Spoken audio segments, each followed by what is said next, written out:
Story 1: Thwarted a kidnapping attempt. I prevented a kidnapping attempt during a pizza delivery. I'm a pizza delivery guy. I was having a really stressful evening one night. I was driving back and forth across the city without stopping. I didn't even have time to take a pee. I was so busy that I didn't even think about bathroom breaks, even though it was hot. So I drank a huge amount of water. And then, on the way to another delivery, I suddenly had the urge to go. Luckily, I was already close to the customer and thought I'd quickly solve my problem. Well, or so I thought. I pulled up to a house in a familiar neighborhood. I'd delivered there many times before, and I immediately realized something was wrong. There weren't any lights on in the house. Not even the TV screen was lit. And to top it all off, the street was dead silent. This is a university district. Obviously, in July, there aren't many student tenants left. But there has to be someone in the house. The one who ordered this pizza. Maybe dudes just like to sit in the dark or hang out in the yard. But I definitely didn't want to get out of the car and knock on a dark house. It was about 9:30 p.m. Not until I was sure I had the right address and the customer was inside. The evening was incredibly hot, even though the sun had long since set. The air conditioning in my car sucks, and hot pizzas only make it worse. So I try to open the door as little as possible to keep the heat from outside. I called the number. The customer left and heard sharp, ragged breathing and a short, sharp voice on the other end. I tried to speak clearly and simply, "Hey, your pizza is at the door," but it looks like no one's home. The customer answered, still out of breath, "Yeah, I'm not there," and home. By that point, I needed to go so badly that my patience snapped, and I barked at him much more harshly than usual. "Well, then I'll have to cancel the order because I arrived during the specified delivery window, and you were supposed to pay in cash, so I don't know what to tell you. Plan better next time." And then I immediately regretted letting my bladder do the talking because the voice on the other end became clearer and more understandable. It turned out to be a young but very confused girl. She couldn't have been more than 20 or 25 years old. "Oh my God, I was running down the street and almost didn't hear you," she said, her voice hoarse. "I just switched you from AirPods." "That's better. Sorry, I completely lost track of time at work. But I knew you'd be here, so I'm literally running home right now. Please don't leave. I'm starving and I don't have a car. Seriously, don't leave. 5 minutes, tops. Okay, I know what it's like to be hungry, late, not have a car, and live far from any restaurants. Besides, hearing her voice made me remember that I've delivered pizza here a couple of times before, and it was always very nice. Now I felt ashamed of myself for running into her. I tried to smooth things over while looking out the car window for a place to take a leak. No, it's my fault. I'm just going crazy from the heat. It's not your fault. Take your time. I'll wait for you. I hung up and looking out the street, began to realize that I really didn't. I was lucky. All the other houses were occupied and the houses were close together. So there were no trees or hidden corners. Of course, like an idiot, I threw away the empty bottle from the previous delivery. In the end, I decided that it had reached the level of an emergency, and the safest option would be the bush in front of the girl's house. She wasn't home. The lights in front of the house weren't on, so no one would see me. There was no one else on the street. My car was parked across the street, and we, a small pizzeria, don't wear uniforms. So even if someone noticed, they wouldn't be able to connect me to work. Animals are always on the street, and people are animals too, so no big deal. I ran to the tallest bush in the yard. In fact, there wasn't really a yard there, just a path lined with bushes and flowers, right next to the front door. The thickest bush, the only place where you could be sure the splashes wouldn't hit the wall of the house, was about a little over a meter from the front door. I looked around, unzipped my fly, and let out a stream. And right after the first moment of relief, I realized it didn't sound right at all. It sounded more like I was peeing on something hard than the ground. I got nervous, thinking I'd missed it. But since I'd started, I couldn't stop in the middle of the stream, so I kept squinting into the darkness, trying to see if there was a rock or something there and I could just move a few centimeters away. But then there was a much more alarming sound. A muffled voice exclaimed, "What the fuck?" And before I could turn around, thinking a neighbor had caught me, a man jumped out of the bushes. He rushed past, lapping up my golden shower, and spat so loudly on the ground that I think I hit him right in the face. By that point, My eyes had adjusted to the darkness, and I could make out his height, build, and clothing, but only in very general terms. Where he went after that, I couldn't see. I think a minute later I heard the screeching of brakes somewhere down the street. I was so shocked that I didn't even hide my hose. I just stood there, trying to process what the fuck had just happened. The reality was so terrifying that my brain refused to accept it, desperately searching for any rational explanation that would make everything normal. I wondered if those bushes could lead to some backyard and simply look like they were growing right next to the house. Maybe they were blocking an open window. But a voice inside me was screaming, "Bro, that dude was wearing a hoodie in 90F weather. He's a bad person. You're in a shitty situation." The very thought of being literally a few steps away from a guy sitting in the bushes, especially outside a young woman's house at night, terrified me. My fight or flight instinct completely broke down then, because my stupid brain did the last thing it should have. I went to the bushes to test my theory. There had to be a good reason why a guy in a hoodie was hiding in the bushes in the dark. I walked around to the side, turned on the flashlight on my phone, and tried to peer behind the bushes. No matter how creepy something looks in the dark, sometimes the flashlight beam only makes it worse. That's when I saw the bag. Behind the bushes lay a worn cloth backpack bag, slightly stained with urine. But I was in such dull shock that I reached for it thinking, this is it. That explains why he was sitting here, and it did explain it when I opened the bag. There was a sharp knife, a roll of tape, and some pills. At that moment, all illusions finally collapsed, and the adrenaline, endorphins, and instinct for self-preservation,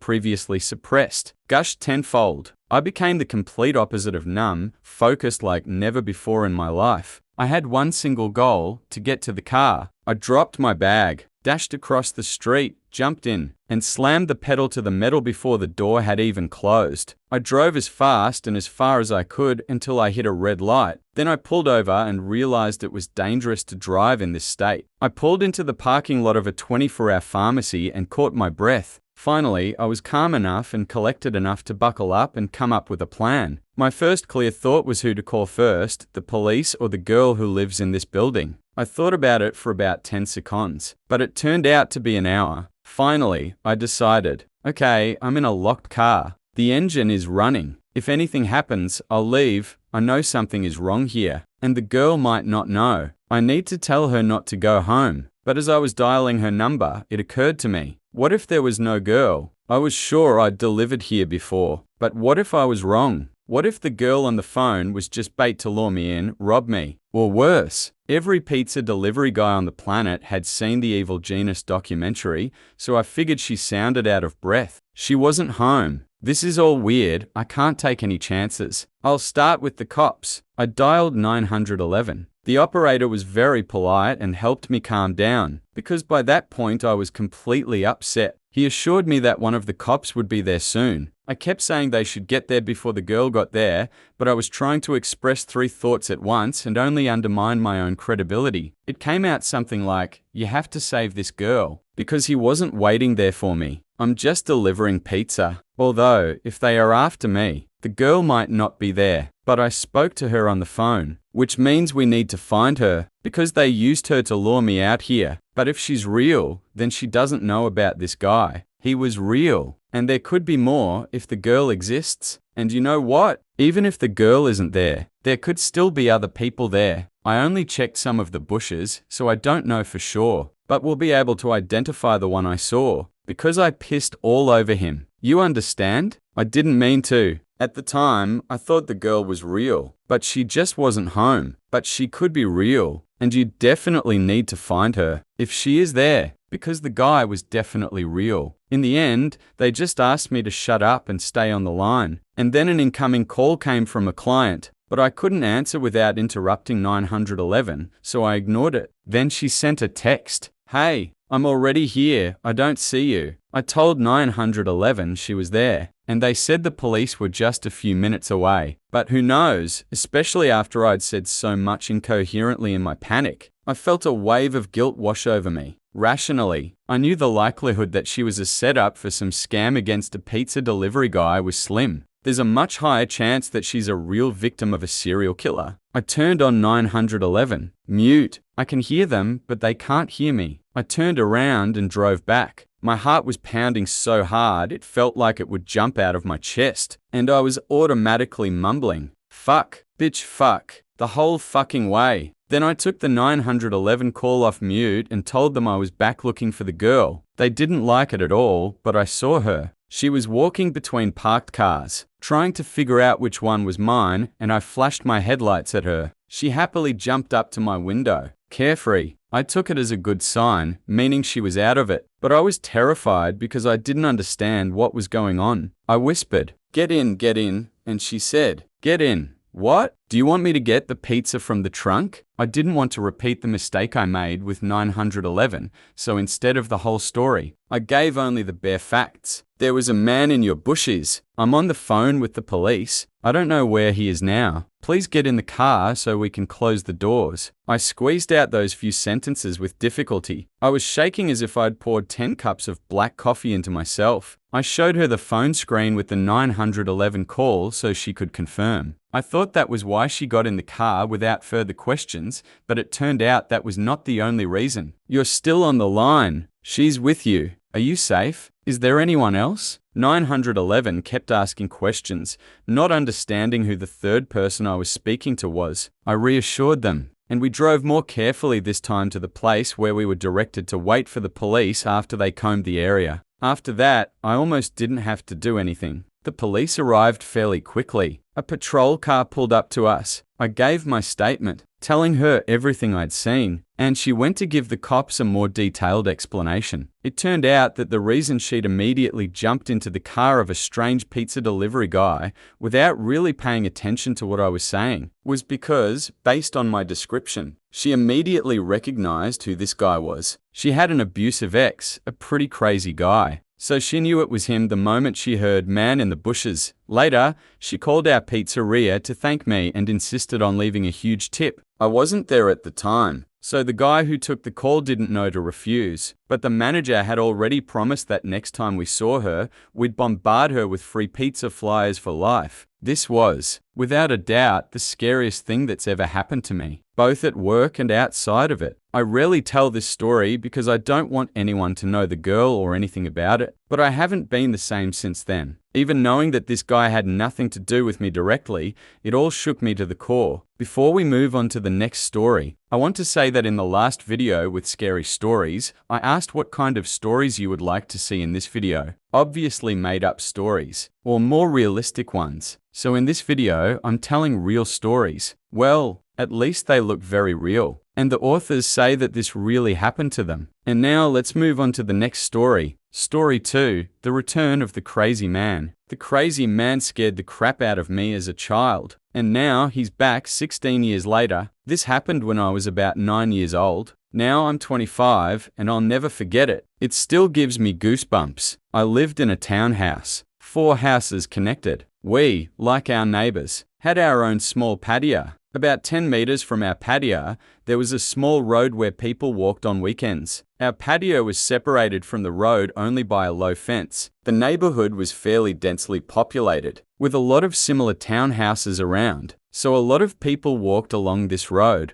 Nothing unusual, but some random person standing right on our patio that's odd. When I was 9, I usually came home from school about an hour before my mum got home from work. I lived only 50 meters from the school, so my mum thought I was old enough to be home alone for an hour. That day, I came home from school and did what I always did. I checked that I locked the front door and double-checked that the back door leading to the patio was also locked. I was 9, and being alone was a little scary, even if it was just for an hour in the afternoon. Then I ran upstairs to my room to play PlayStation before my mum came in and made me do my homework. While I was playing, I heard a noise outside the window. My room was on the floor above the patio and looked out onto that road I was talking about. It sounded something like a cat, and my cat had been missing for over 3 months. I was overjoyed and thought, "Oh my God, he's back." I flew down to check if it was my cat, but what I saw still gives me the creeps. There was a man standing on my patio, tall, with black hair that covered half his eye, making him look like a male version of the girl from the call. I could hear him making high-pitched noises, almost like a cat meowing. Some brown liquid was dripping down his chin, and I saw him spitting cigarette butts out of my dad's ashtray. He was actually eating butts. I froze watching.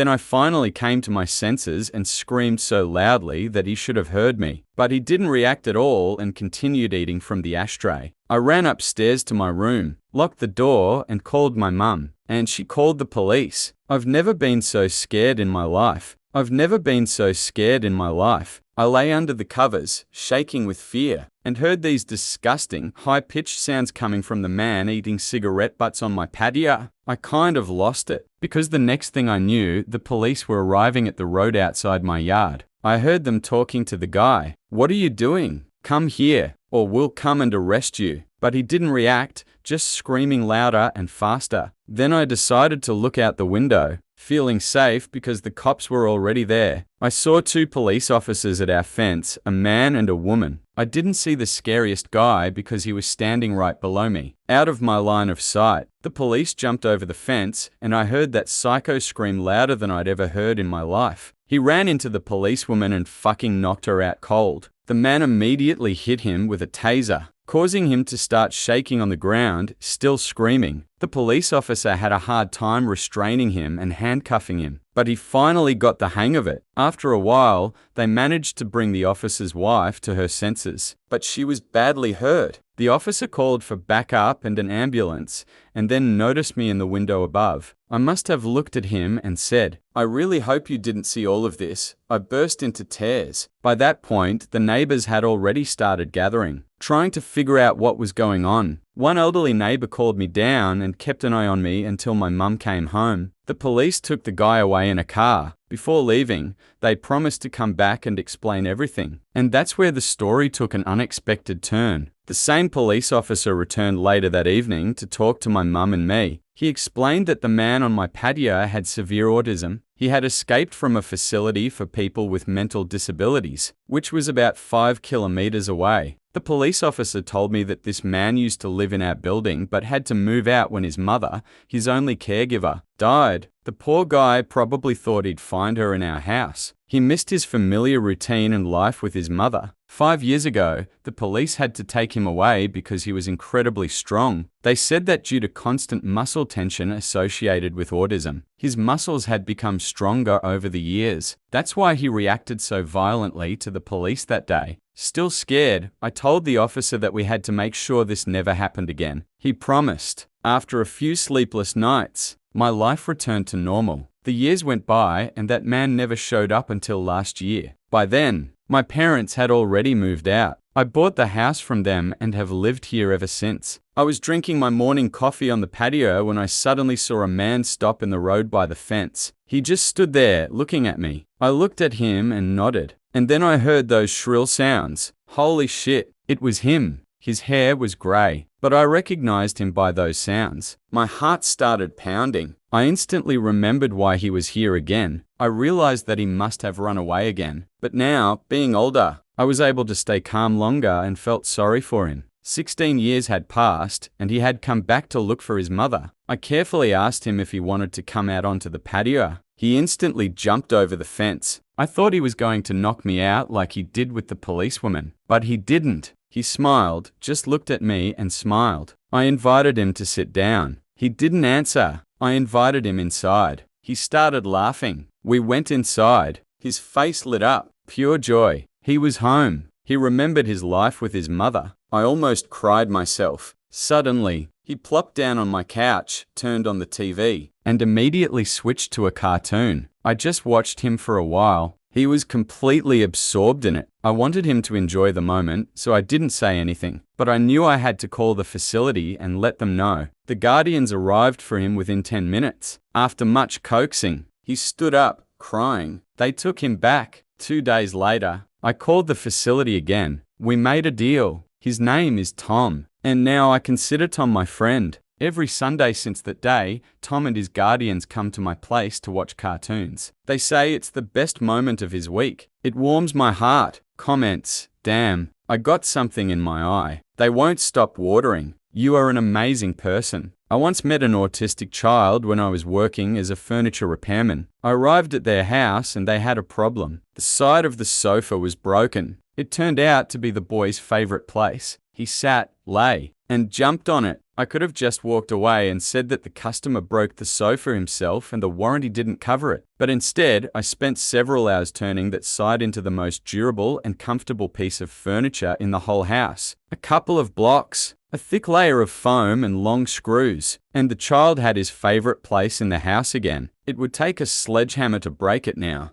Then I let him roll up and down the windows in my van about 50 times. He really liked electric windows. He hugged me and I left. The next day, his mother called and insisted that I stop by him as soon as possible. She wanted to thank me. I told her it was completely unnecessary, but she was adamant. I stopped by on the way home and she literally shoved $100 into my hand with tears in her eyes. It makes me happy to remember how I helped them and how much they appreciated it. I just wanted to share. Story 3, my brother saw a ghost. Story 3, my brother saw a ghost as a child. 10 years later, I realized that he actually saw it. I was about 7, my brother was about 10. It was well after midnight when our mother woke up on the couch to put us to bed. My father was working on a construction site in another city at the time. So often, for weeks on end, it was just the three of us home. Go up the stairs and immediately to the right was my parents' bedroom. If you turn left, you come out into the center of the hallway. To the left down the hallway was my brother's room. To the right down the hallway was my room, opposite which was the bathroom. At both ends of the hallway were French doors,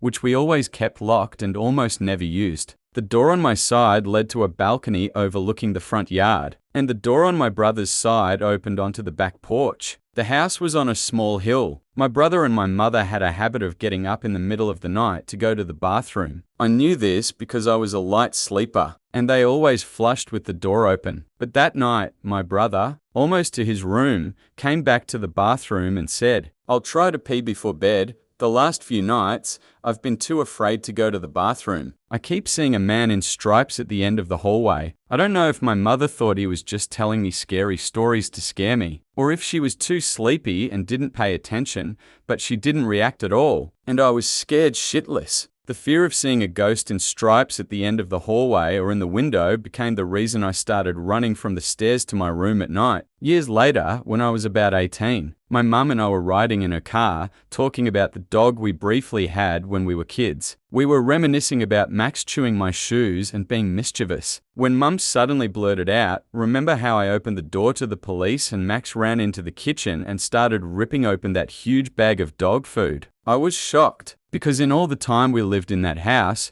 we never called the police. We had guns, quiet rural West Virginia and all that. I asked her what she meant, and she looked surprised, like she'd let something slip. "Oh yeah, I never told you. You were too young then." One night, I woke up to noises outside my window and saw a man looking straight into my bedroom. She told me she turned on the light. He took off and ran away. She grabbed my father's gun and called the police. I don't remember all the details I told them. A tall white man in a striped shirt and jeans with short dark hair, something like that. They said the description matched a man they were looking for in the neighborhood. Turns out he had escaped from prison where he was serving time on a murder charge. Now, of course, it all sounds obvious if you listen to these stories back to back, but it wasn't until a few years ago, in my early 20s, that the whole picture came together. My brother, without knowing it, had actually been warning us about an escaped killer who had been hiding outside our house for several nights. Well, that's it. Thanks for listening to these stories to the end. See also our previous videos, which you can see here, and be sure to subscribe to our channel. Good luck!